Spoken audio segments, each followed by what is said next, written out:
Praise be Jesus Christ and Mary Immaculate. I greet you from this beautiful country of the Philippines, where I am preaching a retreat to our brother oblates here in this beautiful country.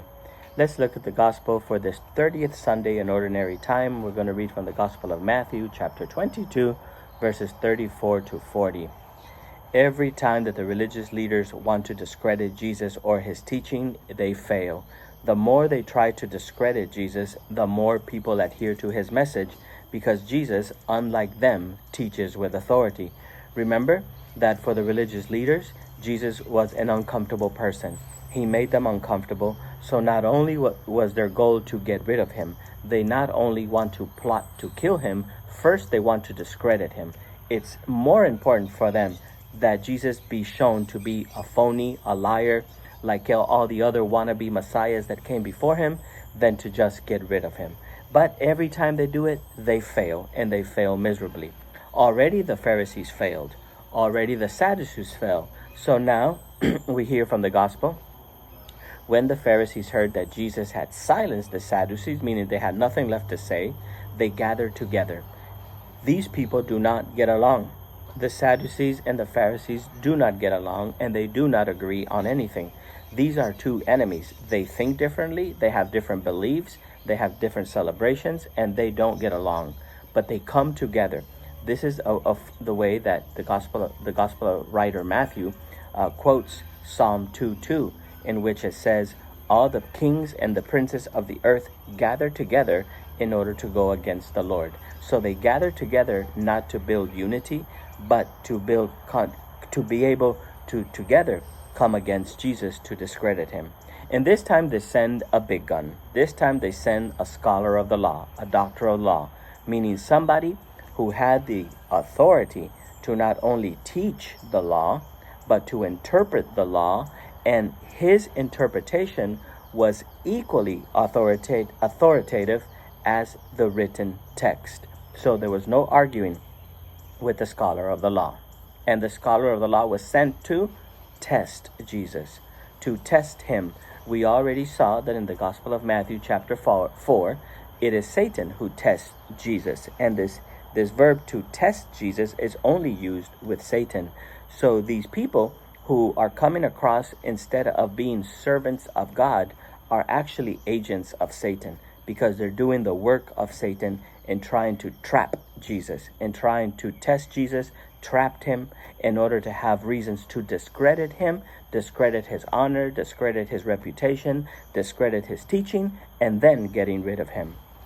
"Teacher, which commandment in the law is the greatest?" Then they approach him with this falsity, with this hypocrisy and falsity, calling him teacher, because they're not interested in learning from him. They want to catch him. They want a soundbite. They want to ask a controversial question in order to get him on tape, so to speak. "Which commandment in the law is the greatest?" And Jesus said to him, "You shall love the Lord your God with all your heart, with all your soul, and with all your mind." What's the problem with this? That this is not a commandment. This is not one of the 10 commandments.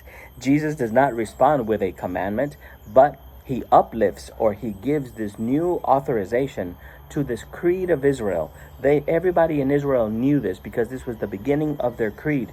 "Remember, O Israel, listen, O Israel, listen, O Israel, you shall love the Lord your God with all your heart, with all your soul, and with all your mind." So Jesus is giving new authority to this reminder of Israel. And maybe what he's saying is that it's equally important to listen to God and not just to follow and obey God, but listening is important. Jesus is coming to establish a new relationship with God that's based not on blind obedience to the law, but based on freely accepting the love of God, freely accepting the word of God, freely accepting this relationship of God with God, based on truth, on honesty, on transparency, on who you are, and not just blindly following the law. This is the greatest and the first commandment, says Jesus. The second one is like it. He says, "You shall love your neighbor as yourself."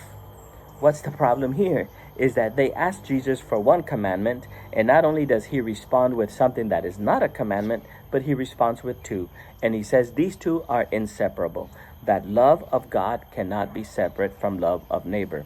Pay attention to the fact that Jesus is speaking to the religious leaders of his time.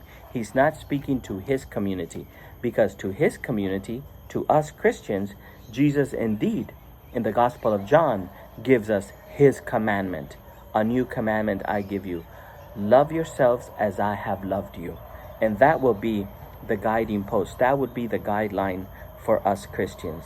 Jesus ends with, the whole law and the prophets depend on these two commandments. Meaning, if we want to be truthful, if we want to be obedient, if we want to be, obedient to all of the Old Testament, which is considered the law and the prophets, then we must focus our attention on loving God, yes, but loving God and our neighbor with all our heart, with all our soul, and with all our mind.